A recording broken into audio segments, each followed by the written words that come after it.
Hello दोस्तों, स्वागत है आपका कॉमिक्स टाइम्स में। और आज हम शुरू कर रहे हैं एक और बेहतरीन कॉमिक्स जिसका नाम है सींगों की खेती। ये इसका पहला पेज आप देख सकते हैं दोस्तों। और अभी तक आपने हमारे चैनल को सब्सक्राइब नहीं किया तो प्लीज़ सब्सक्राइब कर दें दोस्तों, ताकि हम आपके लिए ऐसे ही अच्छी अच्छी कॉमिक्स अपलोड करते रहें और आप इंजॉय करते रहें।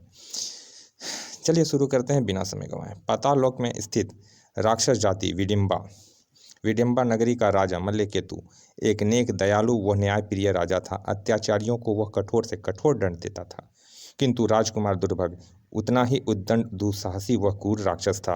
हा हा हा हा ओह! राजा मल्लकेतु ने अपने सेनानायक की पुत्री हिडिंबा का विवाह भी यही सोचकर राजकुमार दुर्भाग्य के साथ तय कर दिया था कि शायद राजकुमार एक कुशल और खूबसूरत जीवन संगनी पाकर सुधर जाए। हा हा हा हा कड़ाक हा हा हा हा। है कोई और माँ का लाल जो दुर्भग को की चुनौती स्वीकार कर सके? इसी प्रकार राजकुमार दुर्भग का आतंक फैलने लगा। एक दिन किया ओह बचाओ! हा हा हा हा। दुर्भग नाम है मेरा, जिस वस्तु पे नजरें जम जाए उसे प्राप्त करने के लिए मैं पाताल को भी हिला सकता हूँ। राजकुमार दुर्भग, मैं कोई वस्तु नहीं हूँ जिसे तुम जब चाहे प्राप्त कर सकते हो।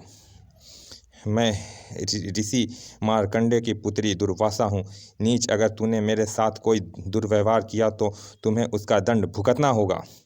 दुर्भग नाम है मेरा, जिस वस्तु पे नजरें जम जाए उसे प्राप्त करने के लिए मैं आकाश को भी हिला सकता हूँ। छोड़ दे नीच मुझे, छोड़ दे मुझे, मैं तो मुंह नोच लूँगी तेरा। खचा ओह उफ! दुर्भग नाम है मेरा, बचाओ बचाओ! क्रियाएँ बचकर कहाँ जाएगी? इस विडिम्बा नगरी के किसी नागरिक में इतनी हिम्मत नहीं कि मेरा रास्ता रोक दे। बचाओ बचाओ! चीखती हुई दुर्वासा राजमहल में प्रवेश कर गई। महाराज महाराज बचाइए! दुर्वासा ऋषि मार्कंडे की पुत्री।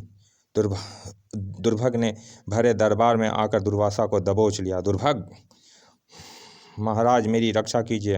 राजकुमार दुर्भग, दुर्भग! राजा मल्लकेतु के नेत्र से ज्वाला सी निकलकर राजकुमार दुर्भग के चेहरे से टकराई। सुर ओह! उसका आधा चेहरा त्वचा रहित हो गया। वह अपनी चेतना खोने लगा। अपराधी दुर्भग, भरे दरबार में आज तूने जो कुछ किया उसका दंड तुम्हें अवश्य मिलेगा। हम तुम्हें देश निकाला देते हैं। इसे उठाकर पाताल से बाहर फेंक दो। पाताल लोक के बाहर जब इसे होश आएगा तो यह विडिम्बा को भूल चुका होगा। पृथ्वी स्थान मणिपुर नागरिक उस समय कुछ हैरत में पड़े जब अरे देखो, पूर्व की ओर से यह धूल कैसी उड़ रही है। धूल भरी आंधी निकट आती जा रही थी। धूल भरी आंधी की वास्तविकता शीघ्र ही लोगों को समझ में आ गई है। ओह! आंधी मौत की दहशत बनकर नगर में फैल गई। डाकू लूट लो पूरे नगर को! बचा, भागो भागो, डाकू आ गए! हाँ खचाक ओह! भड़ाक नहीं, बचाओ! खचाक आई! लूट लो, हा हा हा, कत्लेआम मचा दो! अगर आज ये डाकू यहाँ से सफलतापूर्वक लूट मचाकर निकल गए तो फिर इनके हौसले बुलंद हो उठेंगे और इनका अगला आक्रमण और भी सख्त होगा। कुचल डालो इनके सिर, मारो डालो इन्हें। लूटमार करते डाकुओं पर टूट पड़ी भीड़। मारो मारो, खचाक! मुकाबला करो इनका, इनमें से एक भी जीवित ना बचे। भयानक मारकाट मच गई। उफ ओह! खचाक टन! उफ हाय मरा! एक युवक ने दुस्साहस दिखाते हुए सरदार के घोड़े की लगाम उमेट दी। कमीने हत्यारे, तू ही इनका सरदार लगता है। युवक ने नकाबपोश डाकू की नकाब खींच ली। अगले ही पल उसके मुंह से निकलने वाली चीख बड़ी ही डरावनी थी। नहीं, डाकू दुर्भग नाम है मेरा, जिस वस्तु पर नजरें जम जाए उसे प्राप्त करने के लिए मैं पाताल को भी हिला सकता हूँ। अचानक युवक पीड़ा से चीख उठा। ओह नहीं, बचाओ! यह मुझे क्या हो रहा है?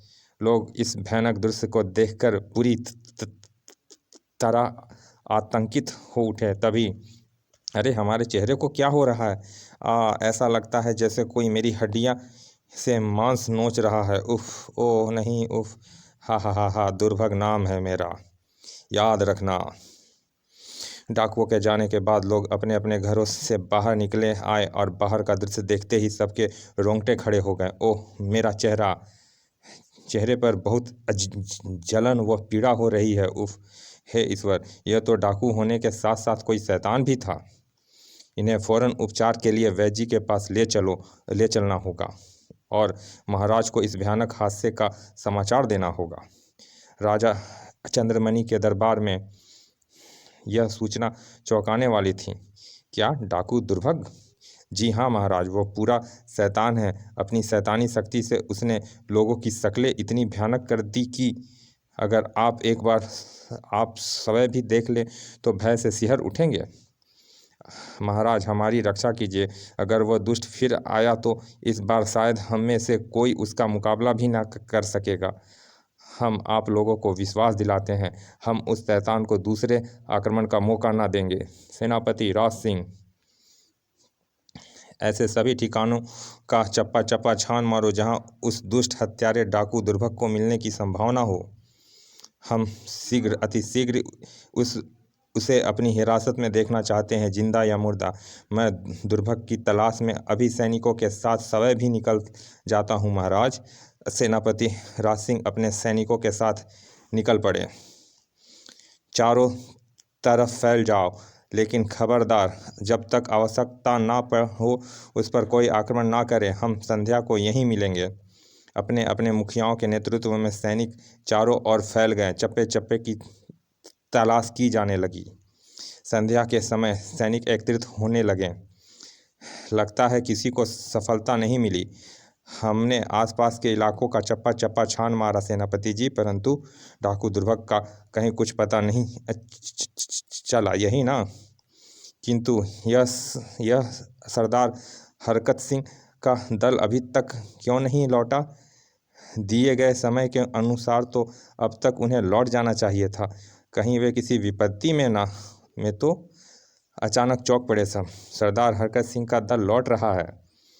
सरदार हरकत सिंह का घोड़ा सबसे पहले पहुंचकर रुका। हरकत सिंह, इसे क्या हुआ? इसके बाद एक एक कर वहां सभी घोड़े आ रुके। उफ, यह सब क्या है? सेनापति जी, यह सब मर चुके हैं क्या? हरकत सिंह को पलटते ही उसका चेहरा देखकर सब उछल पड़े। उफ, हे ईश्वर! सभी सैनिक की हालत वैसी ही थी।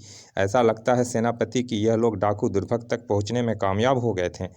डाकू दुर्भग की ही इनकी यह हालत का कर सकता है और कोई नहीं सेनापति जी। उफ, हमारे 50 सैनिकों को हत्या कर डाली है उस कमीने ने। फिलहाल हमें महल वापस लौट जाना होगा। महाराज को इस घटना की जानकारी देने के बाद ही हम अपना अगला कदम तय करेंगे। दुखद व चिंता में डूबे सब वापस महल लौट पड़े। इसका मतलब उत्तर दिशा में ही कहीं उस कमीने शैतान का अड्डा है। लाशों के साथ काफिला एक साथ जब सैनिक नगर से होकर गुजरे तो लोगों में भय फैल गया। हे ईश्वर, यह सब सैनिक तो डाकू दुर्भग की तलाश में निकले थे। डाकू दुर्भग ने ही इन सब की यह हालत की है। दुर्भग पूरे नगर को अपने जैसा ही विकृत बना देगा। महल में आग की तरह यह समाचार फैल गया। क्या हमारे 50 सैनिक की क्रूर हत्या? इसे खत्म करना होगा सेनापति राज सिंह, शीघ्र ही समाप्त करना होगा उसे। उधर दुर्भग की डाकू सेना एक बार फिर निकल पड़ी। दुर्भग नाम है मेरा, हा हा हा हा, आज पूरे नगर को लूट कर खाक उड़ा दूंगा। सरदार दुर्भग की जय, सरदार दुर्भग की जय। दूसरी तरफ से चली आ रही थी राजा चंद्रमणि की सेना। जब तक हम सवै अपने हाथों से उस दुर्दांत हत्यारे का अंत नहीं कर देते, हमारे लिए राजगद्दी पर बैठना पाप होगा। और फिर धूल भरी आंधी। महाराज, वह देखिए, धूल भरी आंधी। डाकू दुर्भग अपने दल के साथ आ रहा है महाराज।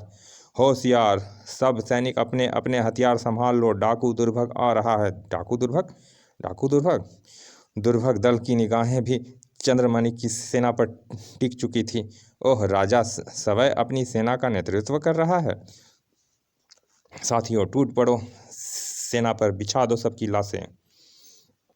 राजा चंद्रमणि की सेना और डाकू दुर्भग का दल दोनों तेजी के साथ एक दूसरे की ओर बढ़े। साथियों, उड़ा दो सबकी गर्दन। शैतान, आज तेरी गर्दन धड़ से जुदा होने का समय आ गया है। तभी ठहरो। फिर इससे पहले कि राजा चंद्रमणिक अपनी सेना के साथ दुर्भग दल पर टूट पड़ते, उफ, यह विस्फोट कैसा बड़ा। अगले ही पल सबकी आंखें आश्चर्य और भय मिश्रित भाव लिए फैल गई। हा हा हा, दुर्भग नाम है मेरा, यह क्या, उफ नहीं। चलिए दोस्तों, इस कॉमिक्स का पहला भाग यहाँ समाप्त करते हैं। मिलते हैं इसके दूसरे भाग में। और अभी तक आपने हमारे चैनल को सब्सक्राइब नहीं किया तो प्लीज़ दोस्तों सब्सक्राइब कर दें, ताकि हम आपके लिए ऐसे ही अच्छी अच्छी कॉमिक्स अपलोड करते रहें और आप एंजॉय करते रहें। चलिए मिलते हैं इसके दूसरे भाग में।